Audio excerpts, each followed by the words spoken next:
우리가 믿고 따르는 이 기독교 신앙이라는 것은 사실 증언에 근거한 그러한 신앙입니다. 본인이 직접 경험한 것은 아니지만 믿을 만한 사람이 그 인격을 걸고 경험한 것을 진실하게 나눌 때 그것에 대해 나도 믿게 되는 것입니다. 수많은 사람이 한 번도 본 적이 없는 사도들의 증언, 그 증언을 믿고 살았던 사람들의 그 경험을 통해서 예수님의 말씀을 따라 살다가 새로운 세계를 체험했다라고 이야기하는데, 바로 그러한 증언 속에 많은 교회들이 세워지기 시작했습니다. 서머나 교회의 감독이던 폴리캅이라는 사람은 주후 155년에 순교를 당했었던 인물입니다. 당시 흥분해 있던 군중들이 그 폴리캅을 잡아서 그를 로마 황제에게 충성하지 않는 자라고 비난하면서 그를 죽이려고 했습니다.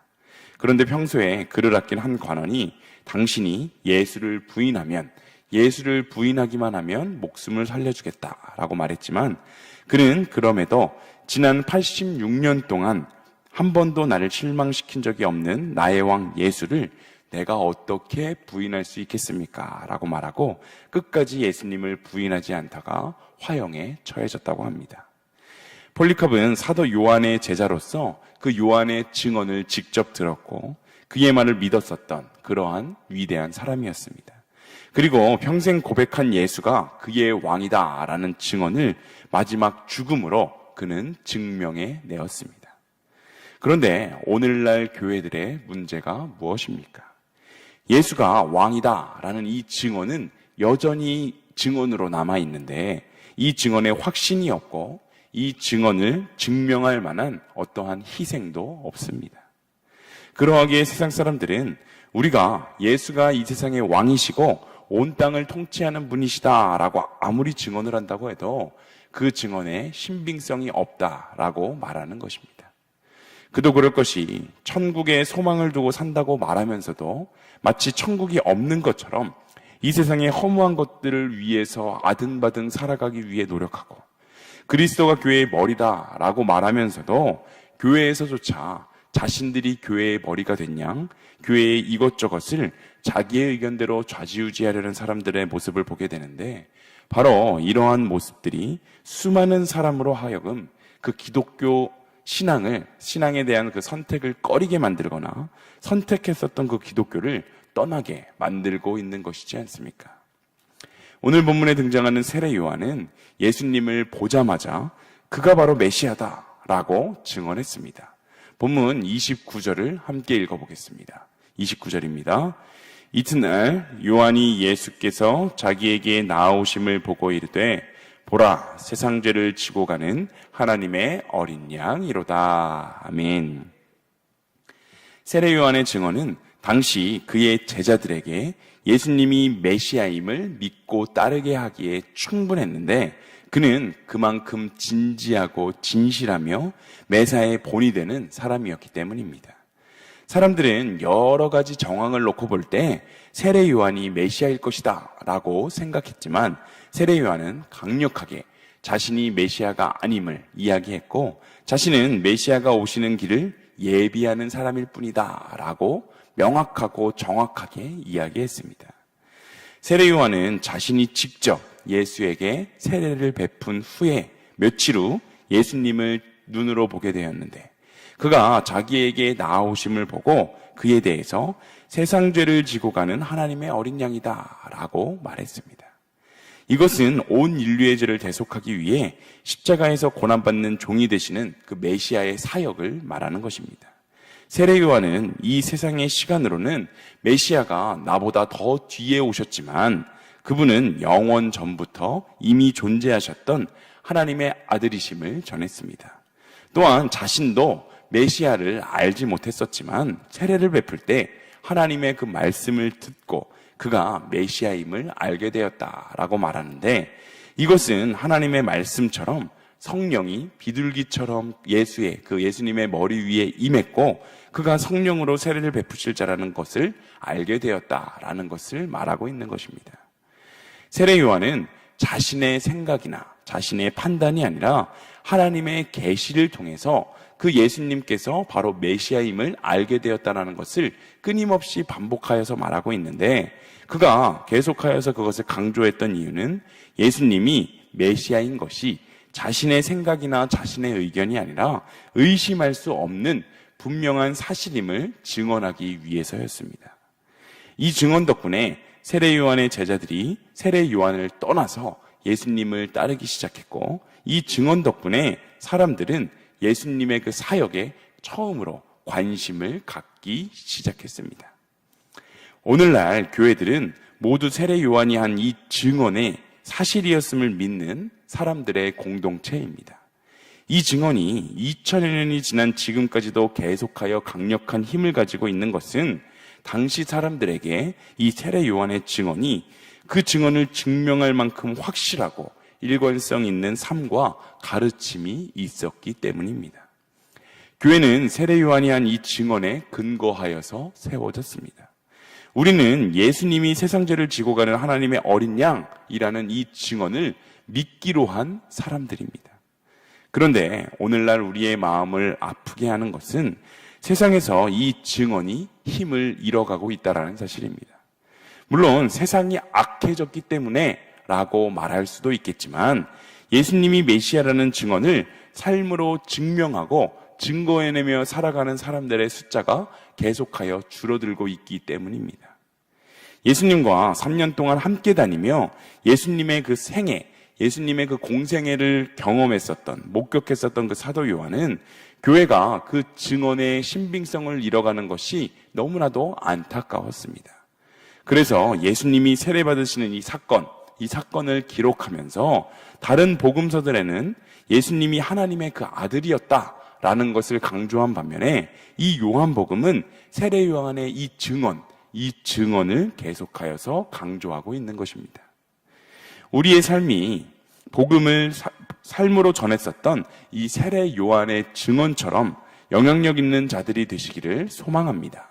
예수님이 바로 나의 생명이고 예수님이 나의 전부입니다 라는 것이 나의 입술의 선포로 끝나버리는 것이 아니라 정말 나의 삶의 모습이 예수님 한 분만으로 만족하는 삶을 살아낼 때 우리의 이 말은 말로써 끝나는 것이 아니라 살아 생동감이 넘치게 될 것입니다. 오늘날 대부분의 성도들은 예수님을 믿어서 복받아 잘 살게 되는 것에 더 초점이 맞추어져 있습니다. 예수님을 믿음으로 인해서 겪게 되는 희생과 그 고난에 대해서는 아무도 생각하고 싶어 하지 않습니다. 여러분, 이제 우리는 이 세례 요한의 증언을 회복해야 됩니다. 예수님께서 세상 죄를 지고 가는 하나님의 어린 양이라고 고백했었던 이 세례 요한의 증언은 그의 입술의 선포로 끝났던 것이 아니라 그의 삶이 뒷받침이 되었기 때문에 그 말에 힘이 있고 영향력이 있었음을 우리는 기억해야 합니다. 그리하여 우리도 우리의 삶의 자리에서 하나님이 나의 전부이시고 예수 그리스도가 나의 생명이라는 증언이 사실임을 이 세상에 증명해내야 합니다. 우리의 기도가 이전 70년대, 80년대 한국교회의 그 화려한 영광을 되찾게 해달라고 기도하는 것이 아니라 진정으로 그리스도가 우리의 삶과 교회의 주인이시라는 세례 요한과 사도들의 증언을 우리의 삶으로 증명할 수 있게 해달라고 기도하는 우리 모두가 되기를 소망합니다. 그리할 때 다시 한번 한국교회와 세계 열방에 하나님의 높고 위대하심이 뜨겁게 선포될 수 있음을 기억하며 바로 내가 그 부흥의 시발점이 됨을 깨닫고 바로 우리가 인생을 살아가는 모습이 십자가와 부활의 확실한 증언이 되시기를 소망합니다. 세례 요한이 예수님을 세상 죄를 지고 가는 하나님의 어린 양이다 라고 증언한 그 다음 날 예수님이 또다시 그 요단강 근처에 나타나셨습니다. 그때 세례 요한은 제자 2명과 함께 서 있었는데 그는 예수님을 보자 다시 하나님의 어린 양이시다 라고 증언합니다. 세례 요한의 이 증언에 그와 함께 있었던 두 제자는 예수님을 따라 나섰는데 자신을 따라온 그 두 제자에게 예수님이 질문하시는 그 질문과 또한 그 두 제자의 대답이 상당히 의아합니다. 본문 38절을 함께 읽어보겠습니다. 38절입니다. 예수께서 돌이켜 그 따르는 것을 보시고 물어 이르시되 무엇을 구하느냐? 이르되 랍비여 어디 계시오니이까 하니 랍비는 번역하면 선생이라. 아멘. 예수님은 당신을 따라온 그 2명의 제자들에게 무엇을 구하느냐라고 질문하십니다. 무엇을 구하느냐는 이 질문은 예수님을 찾는 사람들이 무엇을 원하느냐, 너네가 도대체 무엇을 원해서 나를 따라오는 것이냐라는 것을 의미합니다. 훗날 대부분의 사람들은 예수님을 찾아 일시적인 만족을 원하고 당장의 눈앞의 문제 해결만을 요구했었지만, 오늘 본문에 등장하는 제자들은 오히려 랍비여 어디 계시오니까? 라고 질문하는데, 이 질문은 단순히 예수님이 어디 거하시는지를 물은 것이 아니라 예수님과 함께 거하고 싶고 예수님과 함께 인격적인 교제를 하고 싶다라는 말이었음에 우리는 주목해야 합니다. 이 말에 예수님은 39절에서 와서 보라 라고 대답하시는데, 후에 요한의 2 제자는 예수님과 함께 시간을 보낼 수 있었습니다. 여기서 우리는 예수님의 진정한 제자가 되는 그 조건을 깨닫게 됩니다. 그것은 예수님을 사랑하고 존경하는 마음으로 예수님과 함께 거하고 싶고 예수님과 인격적인 교제의 시간을 보내고 싶어하는 사람, 이 사람이 바로 예수님의 진정한 제자가 될 수 있다라는 사실입니다. 예수님의 진정한 제자는 이 세상에서의 형통과 이 세상에서의 성공이 아니라 영원한 나라와 영생에 대한 관심이 있는 사람입니다.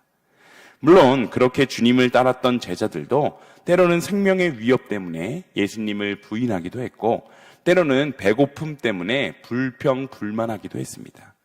때로는 아무것도 눈에 보이지 않고 손에 잡히지 않아서 두려워하기도 했고, 때로는 세상의 인정을 받아서 자신이 그렇게 높은 사람이 된 양 우쭐하기도 했습니다. 하지만 그 연약함과 죄 가운데에서도 그들이 주님을 끝까지 따를 수 있었던 것은 주님과의 인격적인 만남이 있었기 때문입니다. 본문의 안드레가 베드로를 찾아가서 형, 내가 메시아를 만난 것 같아 라고 말한 고백에는 설렘과 분명한 확신이 있었습니다. 여러분, 교회에 다닌다고 해서, 교회에 그냥 출석한다고만 해서 예수님의 진정한 제자가 되는 것은 아닙니다. 주님을 따르던 제자들은 잘 넘어지고 잘 흔들렸지만 그들의 중심에는 예수님을 사랑하는 그 진심이 있었고, 특별히 예수님과의 인격적인 교제가 있었음을 우리는 반드시 기억해야 합니다. 물론 주님이 하셨던 그 말씀들, 그 많은 말씀들 중에 대부분의 것들을 제자들은 이해를 하지도 못했고 잘 잊어버리기도 했지만, 그들은 주님과의 그 인격적인 교제를 통해서 주님을 진정으로 사랑했고 주님을 끝까지 믿을 수가 있었던 것입니다. 주님은 오늘을 살아가는 우리들에게도 동일하게 질문하십니다.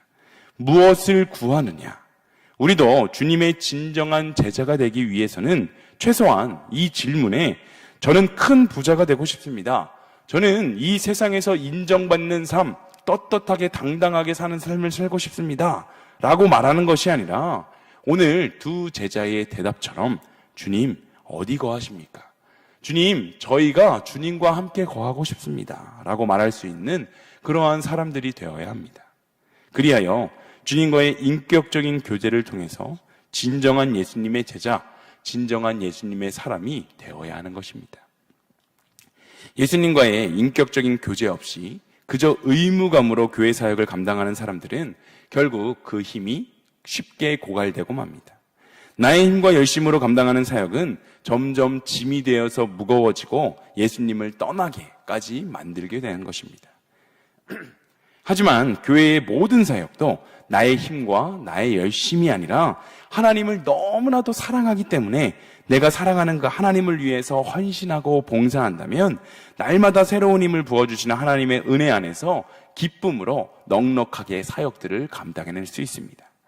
주님을 사랑하는 제자 요한이 교회를 보면서 느꼈었던 그 안타까움과 답답함은 당시 교인들이 완벽하고 철저하게 제자의 삶을 살아내지 못하기 때문이 아니었습니다.